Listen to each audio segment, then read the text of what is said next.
Democrats, every single House Democrat, supports legislation to extend the Affordable Care Act tax credits and has signed a discharge petition to force an up or down vote. All we need are 4 House Republicans. Just 4. They're 219. All we need are 4 to join us. Keep your word to the American people that you are not going to let the Affordable Care Act tax credits expire. Questions? What are you hoping to get sort of information from this Gang of 8 briefing? What do you hope to share? And just follow up to that, there's a provision in the NDAA that restricts some of the Pentagon travel budget if the video of that double tap strike is not released. Do you think that is an appropriate leverage point to try to force the hand of the Secretary? The full video of the double tap strike should be released to the American people so that the American people have an opportunity to determine for themselves whether that strike killing people who was shipwrecked and by all accounts were not presenting any threat to American military personnel, whether that kind of seemingly extrajudicial killing is consistent with American values. If Pete Hegseth and the administration think that their actions are justifiable, what are they hiding from the American people? Release the video. Thanks, Leader Jeffries. Outside of health care, what would Democrats do differently from Republicans in an effort to lower prices? Well, here's what we should do. We need to get rid of the Trump tariffs. And we cannot be confident that the Supreme Court will actually follow the law, because rarely during the Trump presidency have they done that. Instead, they've just bent the knee to Donald Trump and his extreme agenda over and over and over again, notwithstanding the fact that lower courts and judges appointed by Democratic and Republican presidents have consistently tried to rein in Donald Trump's extremism, only to have the Supreme Court reverse course, as they just did in supporting a racially gerrymandered map in Texas. So what House Democrats will do immediately to try to drive down costs is to eradicate the Trump tariffs as they've currently been put into place. Why? Because everybody knows the Trump tariffs have increased costs on everyday Americans by thousands of dollars a year on grocery items and on goods that are needed to live a comfortable, quality life in America. So we can start there as it relates to dealing with the high cost of living in the United States of America. The other thing that House Democrats are committed to do is driving down housing costs. There's not a single thing that House Republicans or Senate Republicans or Donald Trump and his administration have done to address the housing crisis in the United States of America. We're almost at the end of the year. And the most significant expense that the American people have to deal with on a month-to-month basis is their housing costs, either their mortgage, home insurance, or their rent. And Donald Trump can't see fit to do a thing about it? House Republicans have done nothing to lower housing costs when the overwhelming majority of the American people know that housing costs are out of control in this country? And Donald Trump, the so-called builder, the so-called developer, nothing from him to actually make housing more affordable in the United States of America? So there are a lot of things that can be done better, but Republicans don't have the will to do it. That's the problem. They just don't have the will to do it because they'd rather reward their billionaire donors with massive tax breaks, just like what they did in the One Big Ugly Bill. Leader Jeffries. Michael? Thank you, Mr. Leader. I want to ask about the AI commission that you announced this morning. Over the last couple of years, there have been several bipartisan task forces. There have been reports on AI. I'm curious first, what makes this different than the other previous Commission's task force's reports on AI? And also, I spoke to a few, experts and scholars and academics about AI, and some of them are concerned that AI is going to follow the same road as social media, that Congress is still grappling with trying to figure out how to regulate social media 15, 20 years down the road and have yet to do so meaningfully.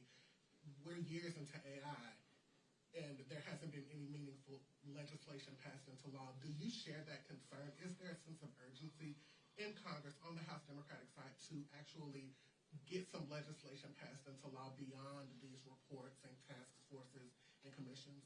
Well, artificial intelligence is a transformative technology that has the potential for so much incredible good, particularly as it relates to medical breakthroughs and providing high quality academic and educational excellence to people who live in communities that have historically been under-resourced for decades. We want to make sure that America can continue to lead in the growth and development of artificial intelligence related to our companies, as opposed to the Chinese being able to dominate this space.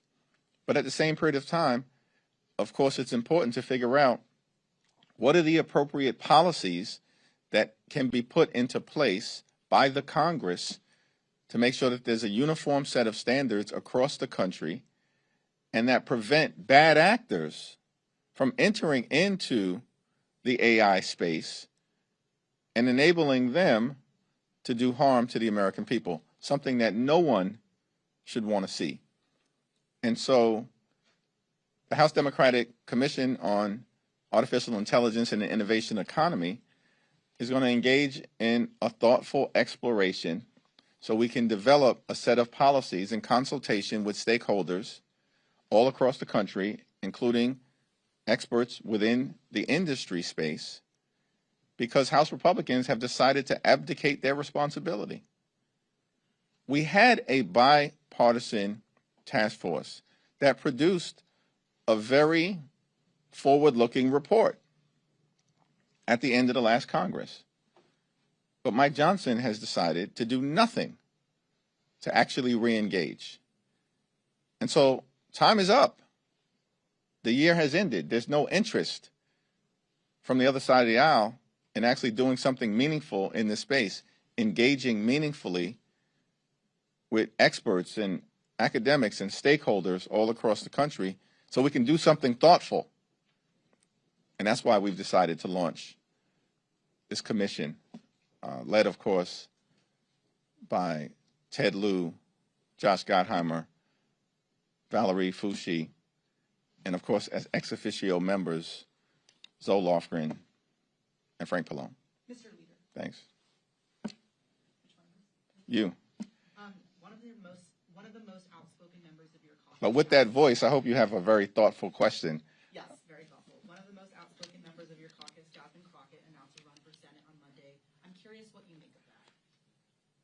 I haven't talked to Jasmine this week when she made the final decision to move forward, but she's an incredibly talented individual, a hard worker, and a fighter, and she's going to be a very formidable candidate. Thanks. Second row. Another question on AI, actually. President Trump has indicated that this week he's going to sign an executive order to sort of restrict states' abilities to regulate AI. Republicans in Congress tried to do a version of this over the summer with the reconciliation bill. The NDAA recently was talked about. I'm curious, just broadly, what you think of that idea.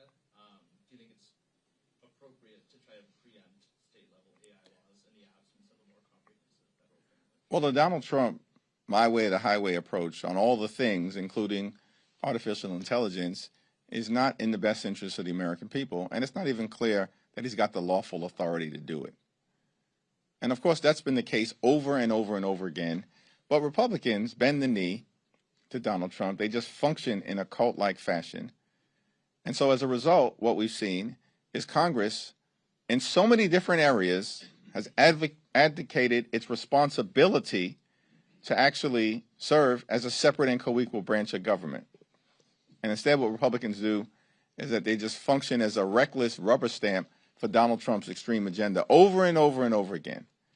And so in this particular area, artificial intelligence, with its transformative potential to really bring a lot of societal good to the American people, while at the same period of time, Congress having a responsibility to make sure that we can prevent bad actors from harming everyday Americans, we need Congress in the game. And on the House Republican side, they refuse to do anything thoughtful, common sense, or bipartisan. And that really is the reason why we've launched this House Democratic Commission. Thanks. On ACA subsidies, we know you want a 3-year clean extension, but there is another plan out there introduced this morning by Brian Fitzpatrick, Eric Golden, others, bipartisan. It's a 2-year with some eligibility limits. Is that something that you could support? And secondly, Mr. Fitzpatrick says he's got a discharge petition he's ready to unveil on that bill. Would you sign that discharge petition if yours remains at 2 votes? There's one discharge petition that I'm committed to at the moment, and that's the 3-year extension of the Affordable Care Act tax credits, which currently has 214 members of Congress on it. So all we need are 4 Republicans to join us. I haven't had an opportunity to review the legislation being put forth by Representative Fitzpatrick and Representative Golden. Of course, I'll take a look at it to see if there's anything meaningful there as it relates to a path to getting something done. But many of my Republican colleagues talk a lot, but they don't produce anything.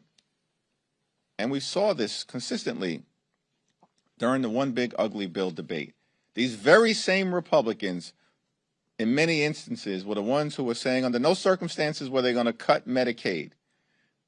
And then almost every single one of them, the exception of Representative Fitzpatrick and Representative Massey, every single one of them, other than those 2, voted to enact the largest cut to Medicaid in American history.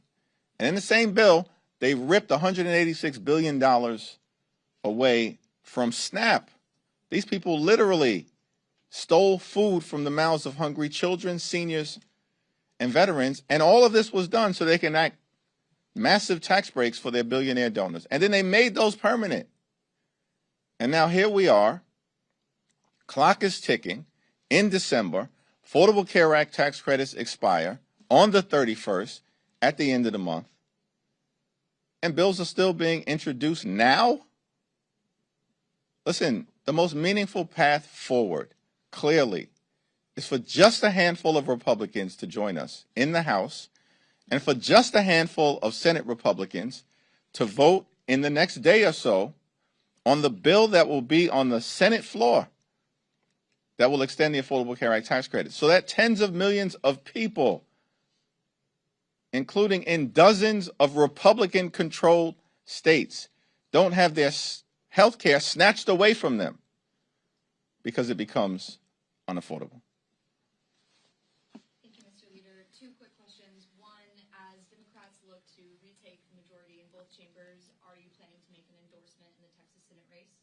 And 2, yesterday, Congresswoman Crockett said that she won't need to win all the Trump voters in order to win the Texas Senate race. And given that state is dominantly red, would you say that it's vital that any candidate projects their message across the board to every single voter in order to win the state? Well, I think I'm obviously focused on the House, not the Senate, and we're only 3 seats short of taking back the majority, and we are going to take the majority back in the next Congress. The Republicans have been a disaster. They're totally on the run. They failed the American people. The cost of living is out of control. Democrats are the only group of people in this town and across the country actually interested in dealing with the affordability crisis. That's where our focus will continue to be. Donald Trump and Republicans don't even think that there is an affordability crisis. I mean, Donald Trump had the nerve to call it a hoax and a scam. Think about that.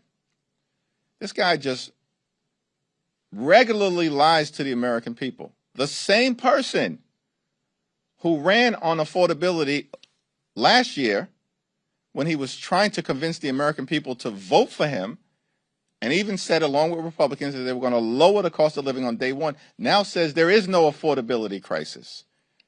To me, that's what the American people are concerned about. Which party is actually committed to making their life better? That would be us, Democrats, as demonstrated last month in the off-year elections all across the country, which is why Democrats decisively won up and down the ballot. In terms of what's happening in Texas in the Senate race, before anyone gets to the general election, obviously there's going to be a competitive primary, and so we'll see what happens during the first Tuesday in March. Do you think any endorsement from you might add fuel to that fire and help get a win? We're still in the process of working through the House battlefield, so I've got no visibility into what we might do at any point into the future relative to the Senate. At the moment, we'll leave that to Chuck Schumer and the crew over there. You got it. You? Yeah. We'll go you, and then we'll go to you. How's that work? If Republicans try to pass the NDAA on suspension, will Democrats provide enough votes for them to pass, and how will you vote? Well, that's still going to be evaluated. We have a leadership meeting today at 5:15. Then we have a steering and policy meeting where we'll have that discussion at 6. And then we'll have a caucus meeting tomorrow where we'll hear a presentation about the NDAA as well as differing perspectives that might exist as to whether the bill has gone far enough at this particular moment to merit overwhelming support from the House Democratic Caucus. That remains to be seen. I want to ask about Congressman Henry Cuellar. Now that he's been pardoned by President Trump, do you think it's appropriate for him to be brought back into the fold, to be given his appropriations title back?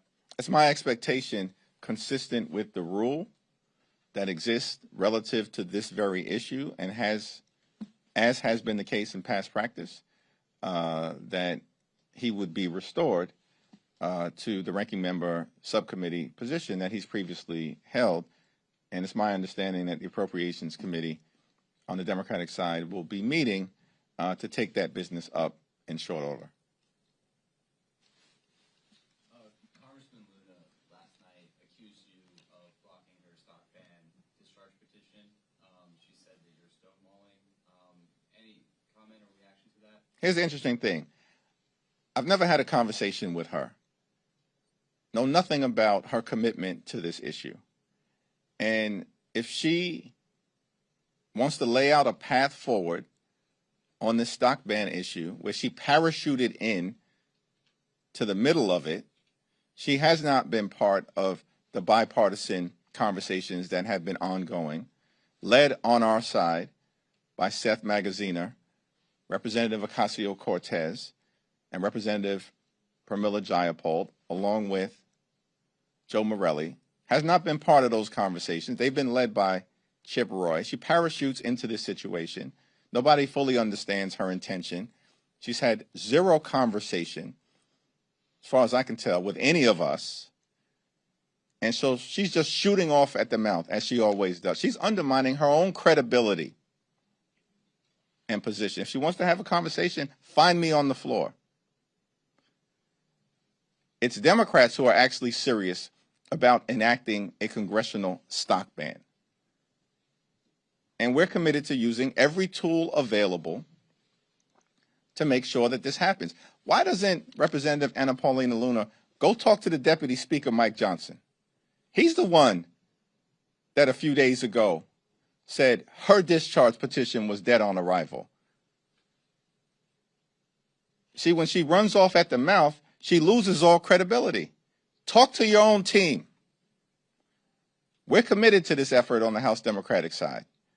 And as a matter of fact, if she's interested in dealing with corruption, do something about the active ongoing crime scene coming out of 1600 Pennsylvania Avenue. The most corrupt administration in American history, and it's not even close. And we don't hear a peep from her or any of her colleagues about even extending the stock ban to the executive branch, to Donald Trump, to J.D. Vance, or perhaps even to the Supreme Court. So we're committed to this issue as Democrats. We want to make it happen.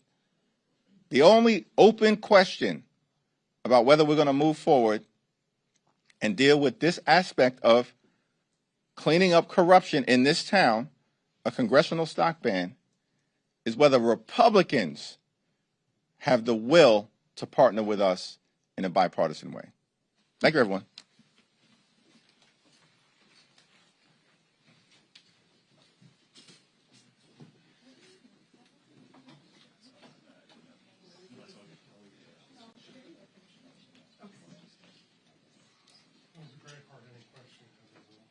Billy's not calling on you, huh?